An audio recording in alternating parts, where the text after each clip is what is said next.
অনা অসমীয়াক উচ্ছেদৰ দাবীত অগ্নিগৰ্ভ কাৰ্বি পাহাৰ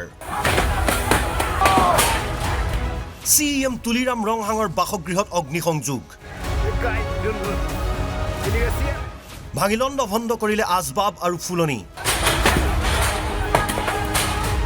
প্ৰতিবাদকাৰীলৈ গুলীচালনা কৰিছিল আৰক্ষীয়ে গুলীচালনাৰ পাছতে ভয়ংকৰ পৰিস্থিতি আৰক্ষীৰ গুলীত আহত 3 প্ৰতিবাদকাৰী কাৰ্বি ভূমিত অনা অসমীয়া তথা অনা কাৰ্বি লোকৰ আগ্ৰাসনৰ বিৰুদ্ধে ক্ষুভিত কাৰ্বি আংলঙৰ ভূমিপুত্ৰ কাৰ্বিসকল প্ৰায় 15 দিন ধৰি কাৰ্বি আংলংবাসীয়ে সাব্যস্ত কৰি আহিছিল প্ৰতিবাদ আৰু সোমবাৰৰ দিনটোত উত্তপ্ত হৈ পৰিল পৰিস্থিতি অনা অসমীয়াক PGR VGR ভূমিৰ পৰা উচ্ছেদ কৰাৰ দাবীত কৰি আহিছিল এই প্ৰতিবাদ কিন্তু উচ্ছেদৰ ঘোষণা কৰিও কোনো ব্যৱস্থা গ্ৰহণ নকৰাত ক্ষোভৰ বহিঃপ্ৰকাশ ঘটিল ৰাইজৰ একাংশ কাৰ্বি দল সংগঠনে উচ্ছেদৰ দাবীত আমৰণ অনশন কৰি আছিল কিন্তু দেওবাৰে নিশা কেইবাজনো প্ৰতিবাদকাৰীক আৰক্ষীয়ে গ্ৰেপ্তাৰ কৰাৰ পিছতেই ভয়ংকৰ হৈ পৰে পৰিস্থিতি সোমবাৰৰ দিনটোত ক্ষোভৰ বহিঃপ্ৰকাশ ঘটিল ৰাইজৰ ক্ষোভিত প্ৰতিবাদকাৰীয়ে জ্বলাই দিলে কাৰ্বি স্বায়ত্তশাসিত পৰিষদৰ CM তুলিৰাম ৰংহাঙৰ পুৰণি বাসগৃহ চাওক এই দৃশ্য দংকামুকামত থকা এই বাসগৃহত প্ৰৱেশ কৰি লণ্ড ভণ্ড কৰিলে ক্ষোভিত প্ৰতিবাদকাৰীয়ে আৰু তাৰ পিছতেই জ্বলাই দিলে এই বাসগৃহ যদিও বা তুলিৰাম ৰংহাং এই ঘৰটোত নাথাকে কিন্তু তেওঁৰ পৰিয়ালৰ বহু লোক থাকে এই বাসগৃহত পৰিস্থিতি নিয়ন্ত্ৰণ কৰিবলৈ আৰক্ষীয়ে কৰা গুলীচালনাত আহত হৈছে 3 গৰাকীকৈ লোক বৰ্তমানো শান্ত হোৱা নাই পৰিৱেশ আৰক্ষী আৰু প্ৰতিবাদকাৰীৰ মাজত হতাহতিও লাগিল এই ঘটনাত হতাহতিত কিছু পৰিমাণে আহত হ'ল কেইবাগৰাকীও আৰক্ষী জোৱান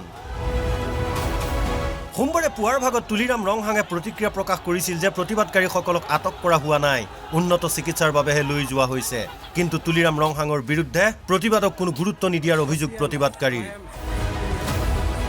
প্ৰতিবাদকাৰীসকলে বিগত 15 দিনেই দাবী কৰি আহিছিল যে বিষয়টোক লৈ তুলিৰাম ৰংহাঙৰ লগতে মুখ্যমন্ত্ৰী পৰ্যায়ত এক আলোচনা হওক তেওঁলোকৰ কিন্তু তুলিৰাম ৰংহাঙে কোনো দিনেই সেয়া কৰি নিদিয়াত উত্তপ্ত হৈ পৰে কাৰ্বি আংলঙৰ Kheroni bureau report Assam live 24 অনা অসমীয়াক উচ্ছেদৰ দাবীত অগ্নিগৰ্ভ কাৰ্বি পাহাৰ CM তুলিৰাম ৰংহাঙৰ বাসগৃহত অগ্নিসংযোগ ভাঙিলণ্ড ভণ্ড কৰিলে আজবাব আৰু ফুলনি প্ৰতিবাদকাৰীলৈ গুলীচালনা কৰিছিল আৰক্ষীয়ে গুলীচালনাৰ পাছতে ভয়ংকৰ পৰিস্থিতি আৰক্ষীৰ গুলীত আহত 3 প্ৰতিবাদকাৰী কাৰ্বি ভূমিত অনা অসমীয়া তথা অনা কাৰ্বি লোকৰ আগ্ৰাসনৰ বিৰুদ্ধে ক্ষুভিত কাৰ্বি আংলঙৰ ভূমিপুত্ৰ কাৰ্বিসকল প্ৰায় 15 দিন ধৰি কাৰ্বি আংলংবাসীয়ে সাব্যস্ত কৰি আহিছিল প্ৰতিবাদ আৰু সোমবাৰৰ দিনটোত উত্তপ্ত হৈ পৰিল পৰিস্থিতি অনা অসমীয়াক PGR VGR ভূমিৰ পৰা উচ্ছেদ কৰাৰ দাবীত কৰি আহিছিল এই প্ৰতিবাদ কিন্তু উচ্ছেদৰ ঘোষণা কৰিও কোনো ব্যৱস্থা গ্ৰহণ নকৰাত ক্ষোভৰ বহিঃপ্ৰকাশ ঘটিল ৰাইজৰ একাংশ কাৰ্বি দল সংগঠনে উচ্ছেদৰ দাবীত আমৰণ অনশন কৰি আছিল কিন্তু দেওবাৰে নিশা কেইবাজনো প্ৰতিবাদকাৰীক আৰক্ষীয়ে গ্ৰেপ্তাৰ কৰাৰ পিছতেই ভয়ংকৰ হৈ পৰে পৰিস্থিতি সোমবাৰৰ দিনটোত ক্ষোভৰ বহিঃপ্ৰকাশ ঘটিল ৰাইজৰ ক্ষোভিত প্ৰতিবাদকাৰীয়ে জ্বলাই দিলে কাৰ্বি স্বায়ত্তশাসিত পৰিষদৰ CM তুলিৰাম ৰংহাঙৰ পুৰণি বাসগৃহ চাওক এই দৃশ্য দংকামুকামত থকা এই বাসগৃহত প্ৰৱেশ কৰি লণ্ড ভণ্ড কৰিলে ক্ষোভিত প্ৰতিবাদকাৰীয়ে আৰু তাৰ পিছতেই জ্বলাই দিলে এই বাসগৃহ